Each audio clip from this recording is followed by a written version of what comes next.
Hello, everyone. This is Robert Newkirk, and I'd like to welcome you to another episode of Budgeting in Three Dimensions. Today's subject we're going to discuss is why do budgets fail after 2 weeks?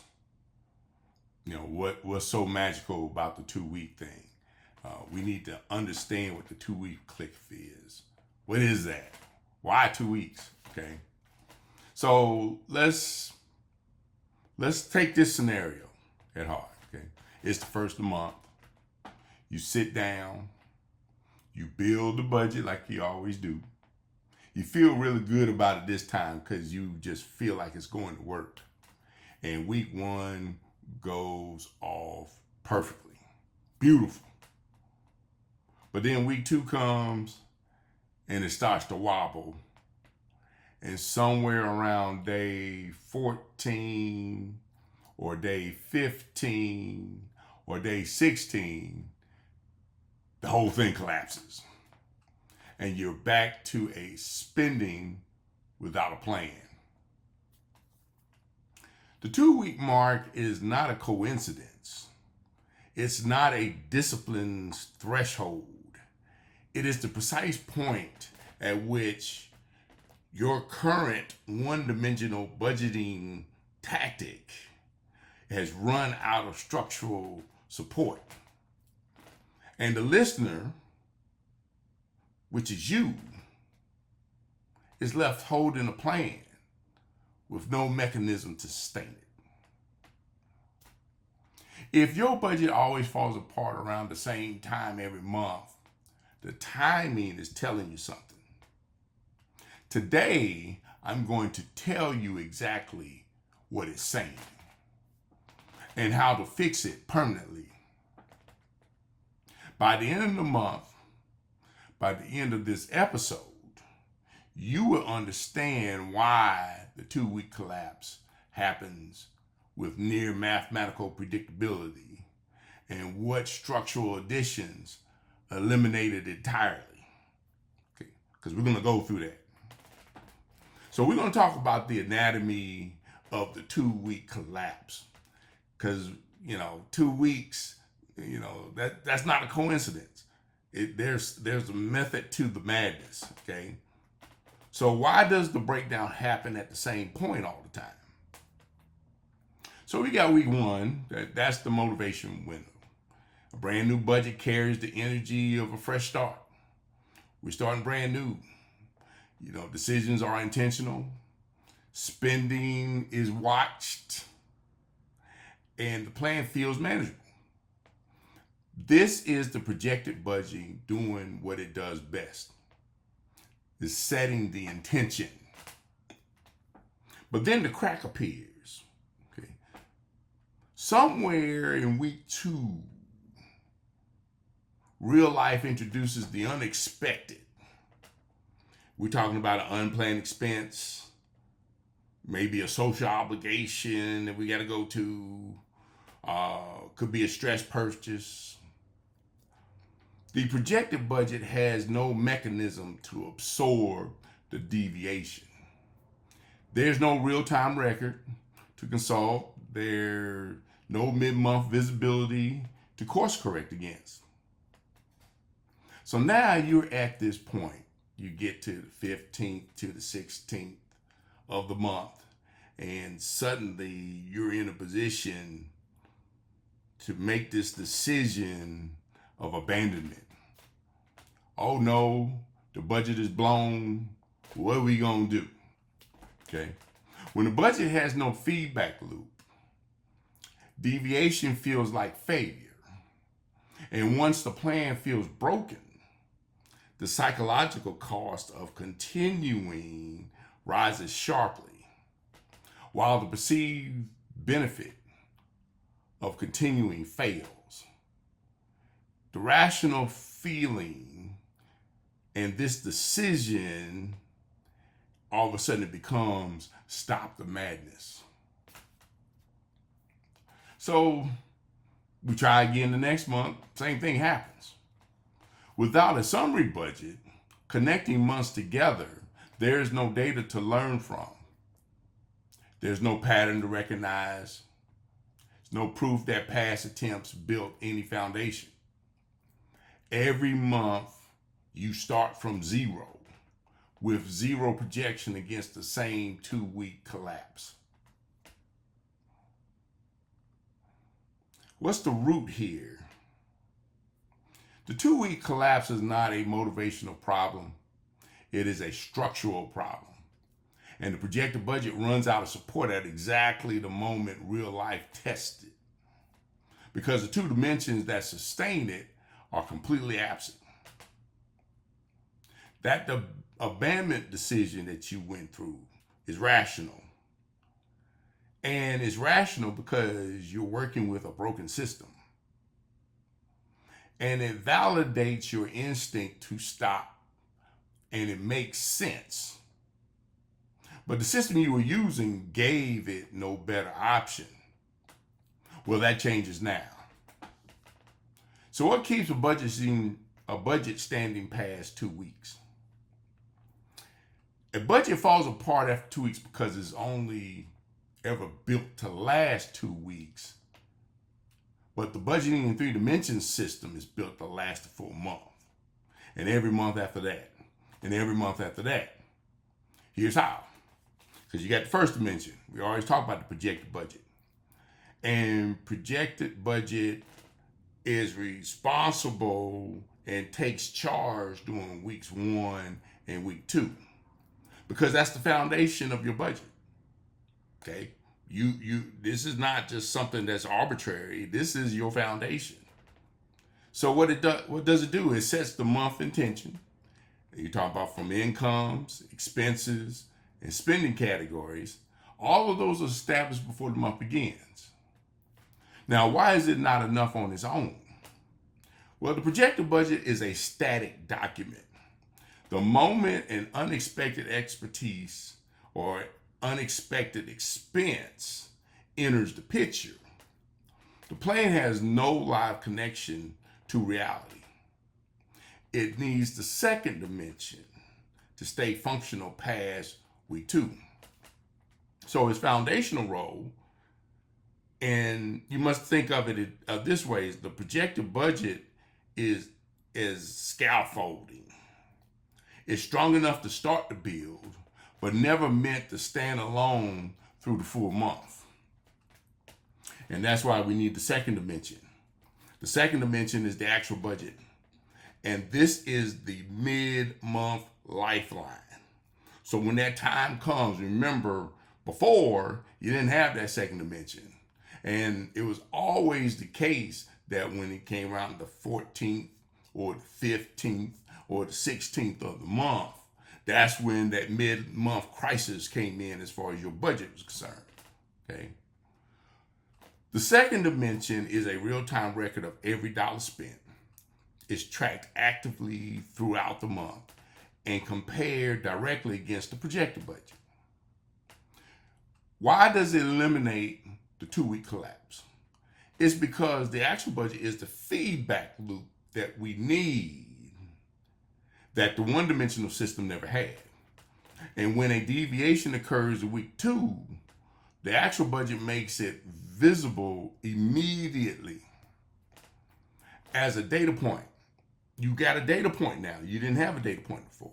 And that data point addresses, it's not a failure. And you don't have to abandon the process at this point because it's telling you something. It's something that you need to know right then, right there, right now. Okay? The course correction mechanism here is that with the actual budget in place, the listener knows mid-month exactly where the overspending occurred and which categories still have money left in them. Okay? And deviation becomes a decision, not a derailment. There's a psychological shift that happens because you now have access to the second dimension. Because the budget is no longer an all or nothing document. It is a living system now. And you get to stay connected to it all month long. So any changes, any deviations, You know about it. You see it. You feel it.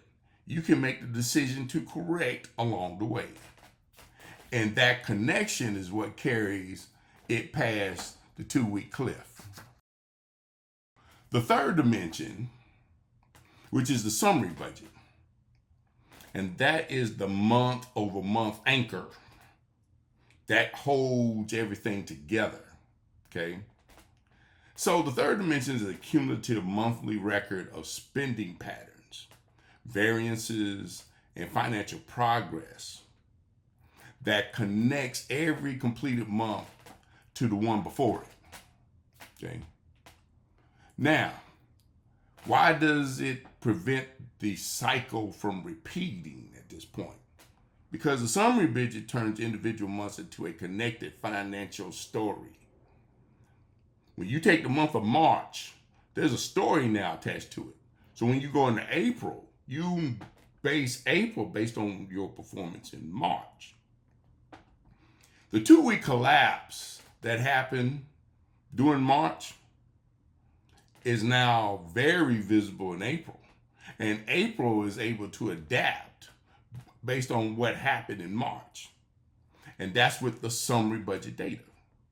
And that visibly is what drives a better projected budget when you get into May. And then even better when you go to June. Next thing you know, you see that you're streamlining your budget. And that is where we want to be. And that's what develops consistency in your budgeting system. Okay.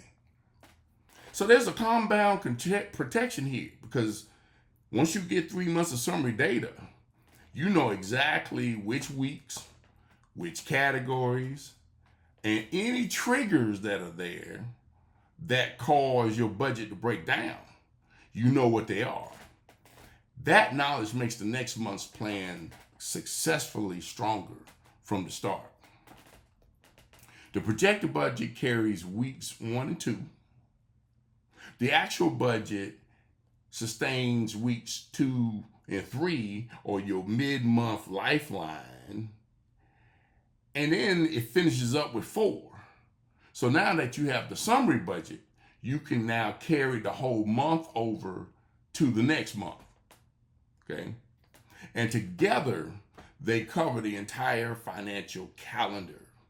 Now you get everything working. Okay? The 2-week collapse is specifically a second dimension gap. You didn't have it before, and that's why it collapsed after 2 weeks.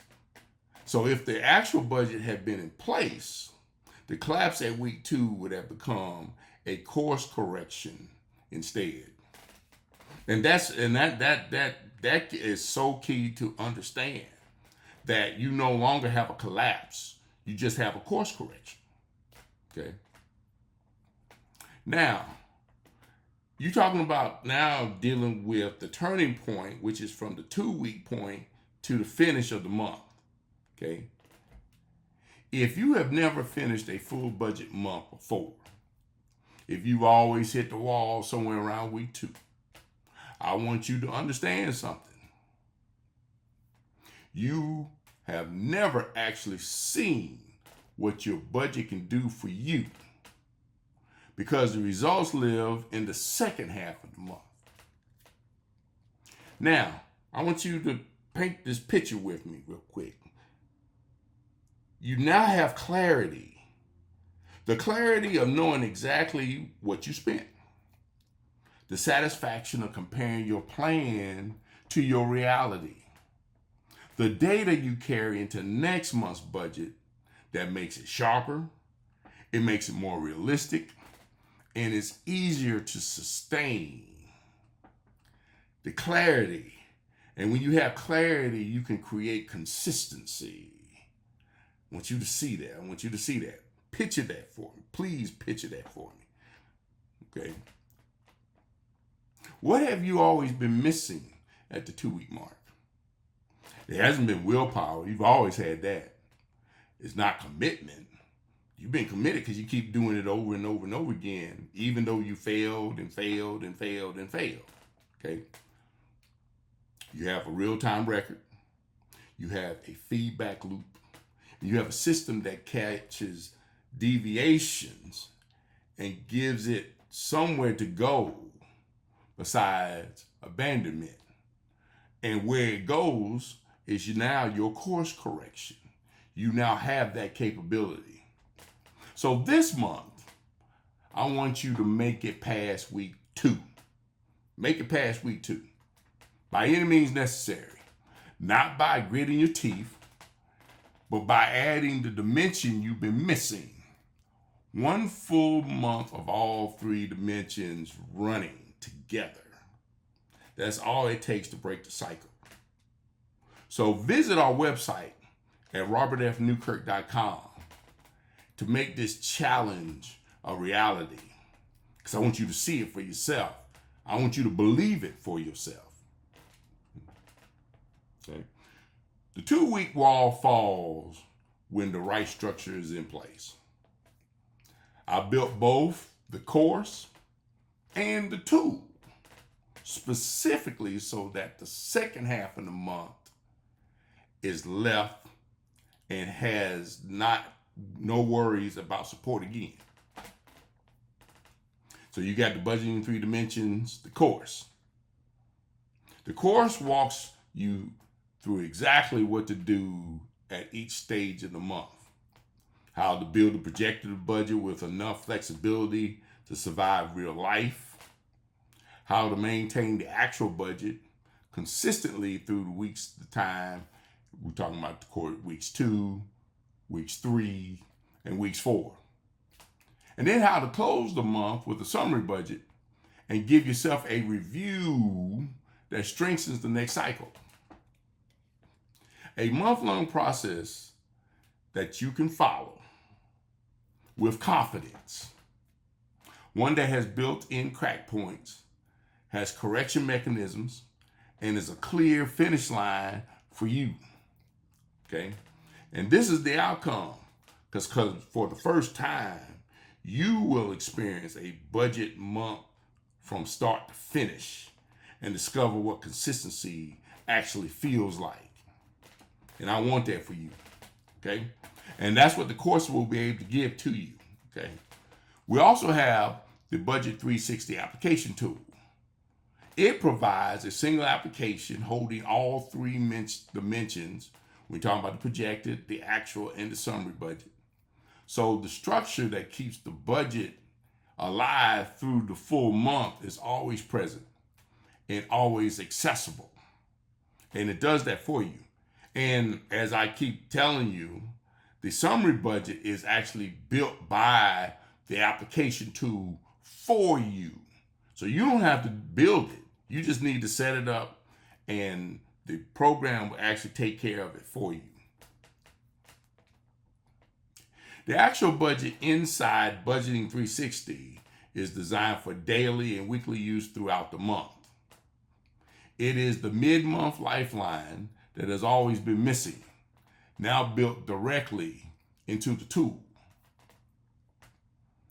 The month-over-month payoff is that after 2 or 3 completed months using the tool, you have a summary data from the summary budget that makes every future budget stronger and more realistic and more resistant to the 2-week collapse that you had before that.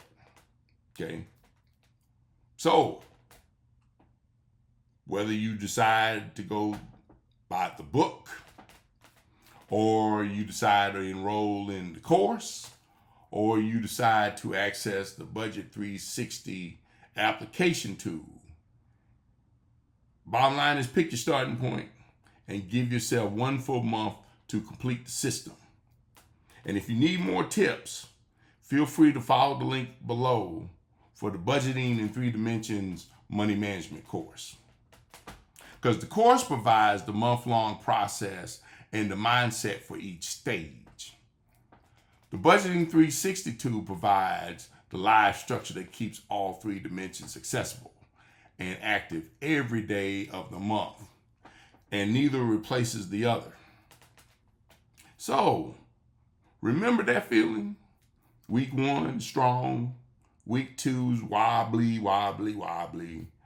And somewhere around day 15, day 16, the plan quietly dies.